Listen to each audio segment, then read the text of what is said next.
Well, hey, everybody, it's Lisa Nearing from True North Homeschool Academy, and I'm here with Meredith Curtis. Hey, Meredith. Hi, Lisa. It's so good to be here. Oh, I'm glad you're here. So many of you who are involved with True North know Meredith as a teacher at True North Homeschool Academy. She also owns Powerline Prod, where she does homeschool curriculum. We're going to talk about a little of that today because she uses some of her curriculum and some of her live online classes at True North. Yes. Today, we're going to talk about mysteries. Good. I love mysteries. I And I do used too. to, Lisa, always think, wait a minute, I'm a pastor's wife. Is it okay that I love to read murder mysteries so much? But I love how you talk about cozy mysteries and that because I'm with you. I don't like gore and horror. That is just like I don't read it, I don't watch it. It's not my deal. I don't advocate for it to be read or watched. But cozy mysteries, I'm all about a good cozy mystery. So tell us what a good cozy mystery is. Well, good. I'm glad you asked that because my first year teaching whodunit, that Beyond My Family, I opened up my first novel at the end of the year to read, and it was a mass killing in a parking garage. And after that, I was like, I'm going to make it clear we're doing cozies. And what a cozy is it doesn't have the blood and gore. And the focus of a cozy is that you have a crime, usually a murder, and it's described, but very discreetly. And then the whole focus of the book is solving this puzzle of who did it. And of course, all the characters are suspects, and they all have a good motive that you discover throughout the story of why they would want to kill the said victim. And then you spend the whole time figuring out who did it. So it's like a puzzle. It's very, I don't want to say it's lighthearted because murder is never lighthearted, but it's not blood and gore. Yeah. And what I also love, Lisa, about cozy mysteries is that they're really written from a biblical perspective, whether the author is secular or Christian, because the idea is that murder is wrong and a crime should be punished. Right. And now I realize that is changing right now in our culture, and hopefully that will not spill over to cozy mysteries, because as Agatha Christie's Hercule Poirot says, Right. I do not approve of murder. Right. And that's Right. So you're talking about whodunit. This is a curriculum that you wrote that you've used in co-ops and class days in your area. And 2 years ago, you brought it online at True North Homeschool Academy. And normally a first year class might be a little bit more difficult of a sell because people aren't familiar with it or they don't know the teacher. That class filled up right off the bat. And then you offered it this year, and it was also almost full right off the bat. You're going to offer it this next year. And I love it because the kids write a novel in a year. And that's amazing. well, it is really, I think a few parents signed up some kids for my class thinking, oh, this will be super easy. Yeah. Yeah. Writing a novel is not super easy. And Right. even, I tell my kids that I work the whole year about having them learn to think like a writer. Right. And so in the very beginning, I start talking about their readers. And, I always say, you are a writer when you're writing something that your readers enjoy and want more of. Yeah. And so you always keep your reader in mind, and you begin to think in that lens, but it's a lot of hard work. It's a lot of And brain work to write well. it's a lot of brain Yeah. work. And also we keep a lot of charts and stuff. And I always have a couple kids that complain.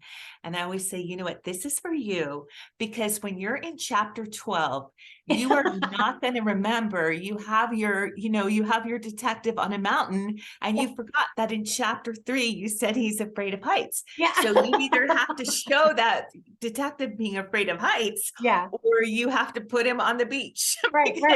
And isn't He can't be there.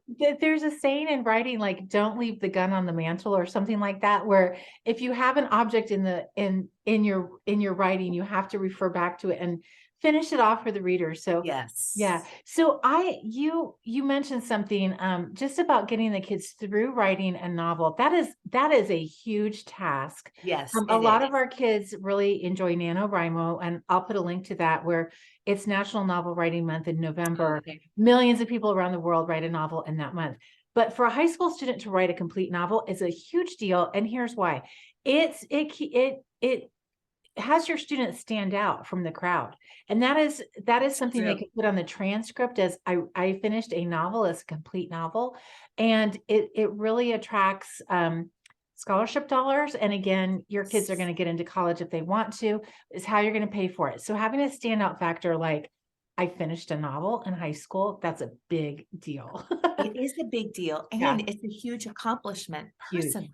Yeah, Because if you can write a novel, you can do anything in the whole world. right. You could climb the highest mountain in the world. I mean, that is a task. And Yeah. so what we do in our True North class Yeah. is that the first semester we work on all the aspects of a cozy novel, the plot, the character, the detective. We spend a lot of time creating a detective that the reader will enjoy learning about, Yeah. that's well-rounded. We talk about setting, and we're reading these classic cozy mysteries from a lot of them are from the golden age of mysteries, the 1930s, and a lot of them are British. And we read and we analyze them for, well, how does the author build suspense, and how does the author how does the author show us the character rather than telling us how we should feel about the character? And so we do it, and then we write a short story. So that happens very quickly, and a lot of the kids go into panic mode. But the main thing I'm looking for in the short story is certain things. I'm looking for certain elements in each part of the story, the beginning, the middle, which is the longest part, and the end. And then from learning to do that, they write the longer novel. Now, I have to tell you, I don't know if True North gets the most gifted students in the entire Have some world, amazing students. or if I run across so much good writing and so much talent, and it's just amazing to me. I just finished some novels, and I'm like, just a few weeks ago, because it was not novels, short stories, and I was like, oh, these could be published. Wow, it's really been exciting for me to read them. And part of my grade is, as a teacher, did I enjoy reading your novel? Because I want them, if they want to be able to write and publish their own works in the future. I love it. So I taught short story before. That's actually a 6-week class. Sonia Hummings teaches in the summer session. Writing a short story, there is so much value to be able to write a short story, because you have to do the whole piece of a story in a very short amount of time. It's really an intellectual exercise, and it can be challenging. But you're really talking about a lot of critical thinking skills and executive functioning skills too. Like, just if you're outlining a story, all the pieces, keeping track of them, you're teaching kids how to actually manage their imagination in a way that creates creative output. That is a real gift. So this class teaches so many life skills, as well as how to write a short story, how to write a novel. It really does teach life skills. I had my older two write a novel using another curriculum that I loved. But then when my third daughter came along, she and I loved cozy mysteries. So we kind of, did this, and then we ended up sharing with other people. But when we finished, I realized, wow, this is like a logic class too, because everything has to be reasonable. You have to create characters that are reasonably a suspect, not just some outlandish reason. And at the end, you have to tie all the red herrings. You have to help them make sense and tie everything together and make it fit. So it definitely is a whole course in logic. But also, I think when students end this class, they view literature in a different way, because when you create literature, you understand Yeah. more about how to enjoy reading it, because then when they pick up a book, they're like, wow, the author does such a good job of Yeah. characterization here. Right. You just view it so differently. And finally, you really grow in communication, Mm. because when we communicate, if we're going to be an effective communicator, we're going to impact our audience, whether we're speaking, whether we're writing, whether we're telling a story. It's all about impacting that audience and creating something that is going to let them enjoy it or motivate them to change or something like that. So I think they walk away where all of the things they learn, they spill over to other kinds of writing. They Mhm. spill over to Oh, yeah. speaking, giving speeches, Yeah. because we really spend a lot of time, and that's why they read their papers out loud. Mhm. And, and then as we get more comfortable with each other, I say, okay, what can he do or she do to make this even more enjoyable, even better? So I think there are a ton of life skills. I didn't know it when I created this book. I had no idea. And then I was like, wow, this is Wow, so so cool, much there. And Yeah. so it and that there are just that's the thing with a cozy mystery. You have to weave in that logic, and that's pretty interesting and I fun. love it. You mentioned something. I think a lot of high school homeschool families are really intimidated by literature analysis, but Mhm. you already mentioned that. So a lot of people don't like IEW, for example, I've heard this argument because it teaches formulaic writing, but writing, you've got a subject verb. I mean, there is a Right. formula we need to learn. And if you learn the formula well, then you can get as creative as possible. But if you don't have the Exactly. basics down solid, you've just got a mess on your hands. But lit analysis is just understanding plot, character, the setting, all those important aspects that they have to really dig in deep with creating a story about. Yeah, it's so funny that you said that, because I was thinking I actually created a class called Foundations of Western Literature, where I teach my kids to analyze literature Yeah. step by step. And I thought I should teach that at True North Yeah, sometime. you should. Fun. But what we do when I teach children to analyze literature, and we automatically do this because we're creating our own, but Mhm. for those of you just in general, Yeah. the first thing is to ask kids, start asking them, did you enjoy this book? And Mhm. was the ending satisfying? Mm. Because that is just opens up so much discussion when you ask kids if the ending was satisfying, because a lot of times when in answering that question, was the ending satisfying, they will end up telling you all these things about the story and about why they did or did not like the Mm. ending, and why it was satisfying or not satisfying. So one of the first papers I have my kids write is tell why the ending is satisfying or not Mm. satisfying. And that's just so simple. Yeah. And then as they go further, I mean, when my kids are in middle school, I'll say, okay, well, what's the plot? Draw a graph or something like Yeah. that. Who's your favorite character?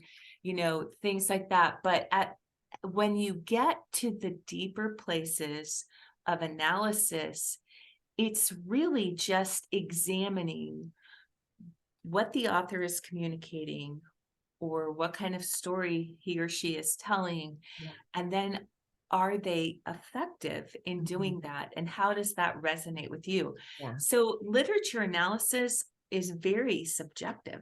Right. Now, it can be objective, you can be very clinical about it.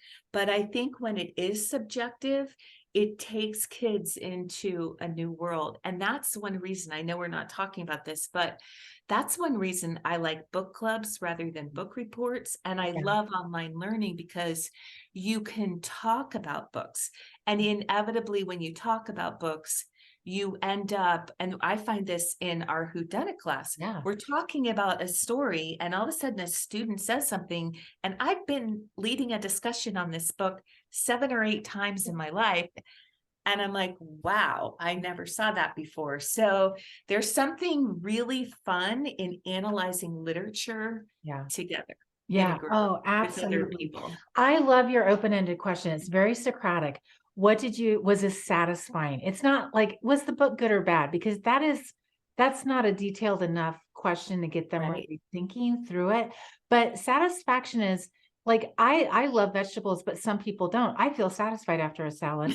And so Not there's that, me. yeah, right. There's that subjectivity with words too, and how they're presented. And I think it really helps the student develop their own taste in reading, because Yes. there's some really popular books I really don't like. I mean, and that's true for everybody. Or there's some like really quiet books that no one's heard about that I'm like, my favorite book ever. So I think Yes.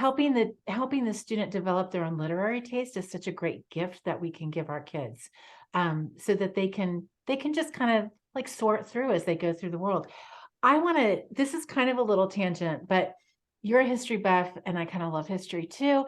And you're using a lot of cozy mysteries from the 30s, which I love that time period, the 20s and 30s. It's between the great wars, between World War I and World War II. And the world is in this major shift.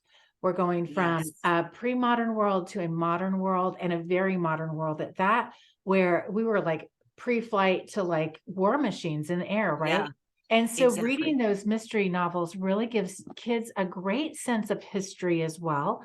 And that big shift, which we're actually in the fourth industrial revolution. So there's a lot of parallels between that time period and what our kids are actually growing up in right now. Yeah, I And agree with you. yeah, so And much great stuff in there. you see that like in a lot of the Agatha Christie's, well, Yes. all the Agatha Christie books Yeah. written in that decade, Yeah. because you always have the big manor house and they're being socked by taxes, and they're having to hold on to their house. Yeah. And then there's always a communist in there Yeah. that's trying to overthrow, Yeah. that's a socialist and he's some misunderstood. Yeah. So there you have all those things going on, but you're seeing the end of an era, and you're Yeah. seeing families who have had land that's been in their family for hundreds of Hundreds. years, Yeah. and they're losing it, and it's sad. And it's just you're right, it's absolutely a great time of change. Agatha Christie wrote one book that I actually use in my 20th century history class, because it relates to Lindbergh, Oh, his baby being kidnapped, and that's the such a book, tragedy. Murder on the Orient Mhm. Express. Oh, And that is on a famous train, the yeah. Orient Express. And it kind of gives you this picture of how people viewed the Orient, which we think of as China and Japan, but they really thought of more as the Middle East and Yeah. onward. Mhm. And I think one thing that I personally believe in studying history is that it's better to read books written in the time period Mhm. that you're studying Yes. although I love historical fiction, don't get me Yeah. wrong, but when you read books written in that time period, you really get an understanding of how they think, how they Yeah. feel, how they view the world. Right. And so you're absolutely right. I one of the things that I tell my kids in 20th century history is I introduce the world to them Mhm. in the very beginning of the century, and then I show them how World War One changed Everything. everything. Everything. Yeah. And Yeah. empires fell, and kings, or countries that had kings, they lost their kings, they lost their royal family. And Mhm. so it's just, you're right, it's just Yeah. such an amazing time. Yeah. And almost every classic golden age mystery has a manor house. Yeah. It's just and I love that. And there's the cook and the Yeah. housekeeper and the butler who's very sullen. And Yeah. yeah, fun. That's so fun. I love that genre. I love that time period. Literally probably my favorite little like a snapshot of reading right there. Um, so your kids learn so much by learning how to write a novel. Executive functioning skills, communication. Let's talk about that a little bit, because I think communicating by writing is really an art form, but like any art form, you have to learn. Like with music, you don't say just compose, you teach your kids the scales. And that is like Exactly. creative writing. A lot of people, I've taught it for a long time. A lot of the kids come in and go, we're going to just write whatever we want. And I'm like, well, Right. here's the scales. They're like, Yeah. we don't want to do that. We want to just like do free form writing, which is a type of creative writing. But like any great, if you want to be great, you got to learn the basics. And I love this class because it solidifies the basics for the kids to write super well and really learn how to communicate really well through writing, which of course there's so much overlap with speaking and any other kind of writing. Yeah, I agree with you. And one of the things that is so nice about this class is we already have a built-in audience, Yeah. which is our class. And so, they're writing a murder mystery for young adults who are teenagers in high school, and some eighth graders. But yes, I believe that when you write and you ask yourself if you're engaging your readers, I think that has to spill into your daily communication. Oh, yeah. Am I losing my readers? Am I gaining them? And so, sometimes when one girl is writing about she's going to write her novel set in Victorian times, and she's already started over the break. She's just mailed me about 5 chapters. Wow. And I said to her, okay, now you are researching the Victorian age. Don't assume that your writers understand the Victorian age, Yeah. and make it authentic. And so it does, that is really good too. Like I had a student last year who wrote, he said it in the turn of the 20th century, and then the detective sent a fax. So it's like there's no fax machine. That's awesome. So that was so funny. But yeah, Yeah. I think that all forms of communication boil down to the same thing. You have a message or something that you want to say. It might be a story, it might be a message, but you have something you want to say, and you choose how you're going to send it. You're going to give a speech, you're going to write a blog, you're going to speak on a podcast, you're going to write a story, and then you're giving it to the sender. Yeah. And if the sender can't understand it, or if the sender has different definitions of words than what you're sending out, then it doesn't matter how well you communicate. Yeah. You have to see everything, the message, yourself, and how you're communicating it, and the sender and how they're receiving it. Yeah. And so I think when you write a story, it expands your ability to write an essay. It Mhm. expands your ability to give a speech. It expands your ability to have a conversation with your future husband or wife, because you have that idea in your mind. What are they hearing? What are they reading? Am I clear in how I'm communicating? Because so much communication breakdown has to do with not communicating well, Yeah. and Right. so we learn that skill. I love it. I love it so much. This has been such a fun class for our students. And I'm going to actually put a little blurb in the product page that they actually learn to write a short story too, because that's a skill all unto itself. So they get to write a short story and a full-length novel, and they have an audience that's going to listen and give them feedback, because like all of our classes, except the self-paced ones, they're in class with teachers and students, small groups, so they get to interact with each other. And Right. you respond in real time, and that's so valuable, especially for writing. If your kids don't have a solid feedback loop, it's very hard for them to improve because they don't know what to change and fix. And I think with writing, especially having somebody who can edit and proofread and give really constructive feedback is super valuable for anybody who wants to write. That's why there's writing groups for adult writers too. Absolutely. And oh, by the way, Lisa, this is my book, Who Done Yes. It? And it's available at Powerline Prod and at Amazon. And what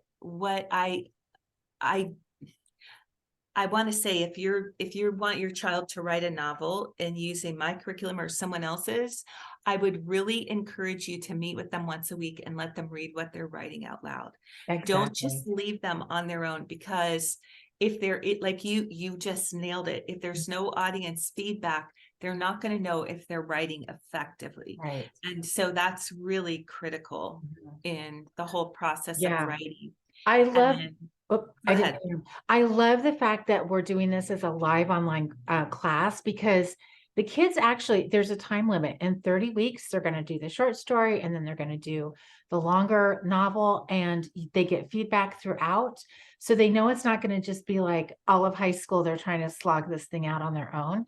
They get Right. constructive feedback and a grade at the end, along with a book. That's pretty amazing. It is amazing. Yeah. And yes, absolutely. It Yeah. is amazing. And I think they really feel good about it. And I think a lot of times people don't realize they can do something and Yes. they can do it well. And all these talents, hidden Yeah. strengths come out, and it's really exciting. And one of my favorite things is to have someone read something and then hear the students say, wow, that is a great description, or wow, you really nailed that dialogue, because that really builds them up, and that will make them a better writer because they realize this is what my readers like and I can do more of that. So Exactly. So Meredith, we didn't stop for a minute. For anybody who doesn't know us, in True North, and you spend a few minutes telling them your background, because you have a very unique background to be teaching a mystery novel writing class. okay. All right. So my name, I'm Meredith Curtis, and I have 5 children, and I have almost well, I have 7 grandchildren, but 2 are still cooking. Uh-huh. And so I love being a mom, and I homeschooled. I started in 1991, and I homeschooled when my oldest graduated, my youngest was starting. So I was homeschooling a long time, and then I kept leading a homeschool co-op at my church. And I'm a pastor's wife. I lead worship. Mhm. And so I'm always talking, communicating. But so I just really have always had a hobby. My mom loved murder mysteries. My aunt did. And I just kind of grew up on Nancy Drew and then Agatha Christie. And Mm. my mom and I would always trade books. Fun. And so I just always loved them. And one day I was always joking around with my friend, my life should be a sitcom because there's so many crazy things. So I started writing them down, Mm. thinking I'll write a story someday. And that's what kind of got me the idea, because I thought it would be very good educationally for my children to write a novel. But in the process of thinking about cozy mysteries, I realized, wow, that would be really fun to create suspects and to do all that. And so oh, and I wrote all my children's curriculum. So I used to have people asking me for copies of it, and that was kind of expensive to make copies of stuff. Yeah. And I didn't want to give it to them. So that's how I ended up publishing it. Uh-huh. And so my friend Laura and I have a business, Powerline Productions, and we have a lot of high school curriculum, a lot of unit studies and lab books, and Yeah. we have a blog, we have a podcast, Finish Well, at the Ultimate Homeschool Network. And the two of us, everything that we sell, we have created for people that we love. Yeah. And we both, we love our students. I love my students at True North. I've loved my students in my church homeschool co-op over the years. And so it truly is, like I say, everything that we have written is written with love, because we're writing it for people that we care about, and we want to see them be closer to the Lord. We want to see them be fully educated, and be able to live productive, successful, joyful lives. And that's our goal in everything that we do, whether I'm teaching at True North, which I absolutely love True North, and or whether I'm leading worship at my church. It's all about the Lord, and it's all about bringing people into a place where they can walk with him Mhm. and enjoy all his blessings. Yeah. Amen. I love that. And that is one of the great things about our teachers. You guys not only you totally understand the subject matter and you love it and you're passionate about it, but you love the kids. And Yeah. we have so much in common. One of the things we have in common is we're both probably not the techiest people on the face of the planet, Not but at we're all. ready to jump in and learn. And so at True North, we have a virtual classroom. So the kids have bulletin boards and topic boards, and you have really built out your online classrooms. They're really beautiful. There's so many resources for the kids, and that just even complements and even makes the learning more rich because they have they have the homework and the graded assignment and syllabus, and then they have these amazing topic boards where they can dig in deeper. And so I just appreciate that you've been willing to learn. And that's one of the great things about a good education is that it doesn't teach you everything. It teaches you how to learn what you need to know Yes. for the right time, right? I So, agree. I agree yeah, completely because life is so exciting and yeah, there's full of so many wonderful things yeah, that I just hope in heaven we're still getting to learn and watch like history videos of yeah. like live action somehow or something, Yes. because learning is such a joy. And I Yeah. hope I impart that to my students, and books are wonderful to read and those. So I think when you have a heart that is eager to learn, Mhm. I think you enjoy life more. It's more Exactly. fun. I think so So too. Amen. That's a great note to close on. Meredith, thank you so much. We are doing a two-part interview here. This is mysteries, and we're going to do part two with history. So stay tuned for that. Meredith, thanks so much. We'll talk to you thank you soon. so much for having me. I appreciate it.